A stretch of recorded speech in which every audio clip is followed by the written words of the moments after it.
Teste de hipóteses sobre matriz de covariância, capítulo 6. Já falamos sobre as covariâncias de uma população, fizemos uma introdução. Falamos do teste para um valor específico dessa covariância, fixado, de interesse, obviamente. Falamos do teste da independência e da esfericidade, inclusive em alta dimensionalidade. E vamos falar agora sobre estrutura de simetria composta. E vamos dividir isso em ao menos 5 partes. Nessa primeira parte, eu vou falar sobre alguns aspectos gerais, né? Qual é o teste de hipótese, qual é o nosso interesse, etc. E alguns estimadores, mas depois eu não provar tudo. Não se preocupe. Então, uma das partes, que é o teste da razão de verossimilhanças em si, deve ser muito grande. Vou ver se dá para quebrar essa aula em duas, né? Porque a gente não pode quebrar um assunto único em 2 partes. Mas qualquer coisa eu gravo uma aula gigante mesmo, não tem problema.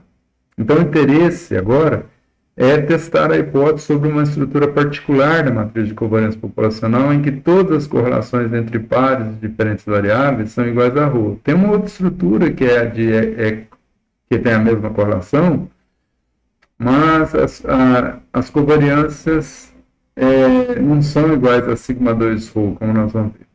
Mas futuramente eu volto a falar sobre isso. Uma última aula dessa sessão aqui. E todas as variâncias são homogêneas. Então, nós temos as variâncias iguais a sigma 2, né? Sigma 2 vezes essa estrutura aqui, uma matriz de correlação, vezes sigma 2. Então, na diagonal é 1, ou fora da diagonal. Então, multiplicado por sigma 2. Então, na diagonal é sigma 2, e fora da diagonal é ρ sigma 2. Então, as covariâncias são iguais a ρ sigma 2, e a diagonal são todas iguais a sigma 2. Então, tem a mesma variância e a mesma correlação entre todos os pares de variáveis. E a mesma variância para todas as variáveis. Isso é a nossa sigma 0, no nosso modelo restrito.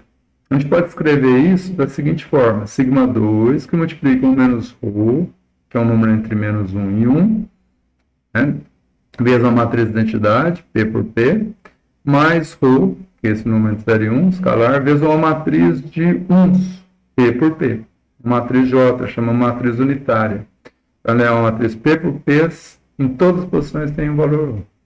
Então, chamada matriz unitária, matriz J. P por P. Matriz raiz quadrada com valores iguais a 1 em todas as posições.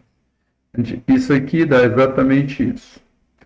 Então, essa é a nossa hipótese de interesse. Nosso sigma 0 ele tem 2 parâmetros, essencialmente, que é o sigma 2 e o ρ. E essa estrutura é chamada de estrutura de simetria composta ou estrutura correlacionada. Correlacionada ou simetria composta. São os dois nomes que recebe essa estrutura de covariação. Portanto, nós vamos testar a hipótese restringindo o nosso espaço paramétrico para a matriz de covariância ter essa estrutura, né? Depende apenas de 2 parâmetros, em vez de P mais 1 sobre 2, que são as P variâncias, e as P menos 1 sobre 2, que é a combinação de P2 a 2, covariâncias. Assumindo que temos uma amostra aleatória tamanho n, de uma população normal multivariada, sob H0, o estimador não viesado de sigma, ele é dado, a gente vai provar tudo isso via estimador de massa verossimilhança e depois substitui pelos estimadores não viesados. Então a gente acha o viesado, depois substitui pelos estimadores não viesados. Então, o S0, o estimador do sigma 2, sigma 0, né? Esse sigma 0 aqui, que tem essa estrutura, veja, ele tem uma variância comum, que a gente chamou de S2C, amostral, e uma correlação comum, que é o nosso ρ lá, e aqui na amostra é o nosso R. Então, escrevendo isso de forma matricial, S2C, 1 menos R vezes identidade, mais R vezes J. A mesma coisa aqui. No lugar do sigma 2 comum, do S2 comum é o sigma 2, no lugar do R é o ρ, aqui no caso populacional. E lá no caso amostral, nesse caso amostral é R. Quem que é o S2 comum? É a média das variâncias amostrais não viesadas. Então, somando todas as variâncias, que é o traço da matriz S, dividido por P. Então, isso me dá a variância comum. Estimador não viesado da sigma 2, sob a hipótese H0. Né? Sob H0. Essas duas expressões, né, 17 e 18, a gente vai derivar posteriormente. Tá? Então, ele está apresentando naturalmente alguns conceitos que seriam meio que intuitivos, Né? Se eu tenho a estrutura, se todas as variáveis têm a mesma variância, então eu vou tirar uma média das estimativas de cada variável, somá-las, dividir por P, para ser o estimador dessa variância comum. E a correlação? O estimador da correlação, eu pego todas as covariantes, somo I variante de 1 até P menos 1, K variante de I mais 1 até P, então S e K.